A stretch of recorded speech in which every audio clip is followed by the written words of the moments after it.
তো মাধ্যমিকে যারা যারা ফেল করবে তাদেরকে আমার তরফ থেকে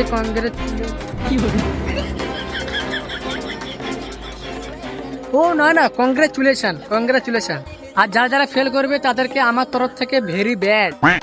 আর যাদের পড়ার ইচ্ছা আছে তাদের পড়ার কোনো দরকার নেই, আর যাদের ইচ্ছা নেই তাদের তো কোনোই দরকার নেই। তো এইসব কথা শুনে কেউ কেউ আমাকে ভালো বলবে, আবার কেউ কেউ আমাকে কমেন্টে গালাগালি দেবে। তো hey guys, welcome my YouTube channel. কেমন আছো সবাই? আশা করি সকলেই অনেক অনেক ভালো আছো। আমিও তোমাদের ভালোবাসায় অনেক অনেক ভালো আছি।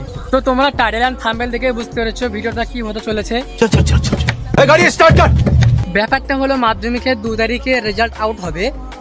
তো এখানে অনেকেই পাস করবে, আবার অনেকেই ফেল করবে। দেখো ভাই, তুমি যদি পরীক্ষা খাতা তুমি যদি ঠিকভাবে লেখো তাহলে অবশ্যই তুমি পাস করবে, আর না লিখলে ফেল করবে। এটা তো স্বাভাবিক ব্যাপার। তো দেখো, ভিডিওটা বানানোর মূল উদ্দেশ্য হলো যে অনেকেই রেজাল্টের আগের দিনে অনেকেই টেনশন করে যে ফেল করবো না পাস করবো, এটা নিয়ে অনেক ভাবতে থাকে।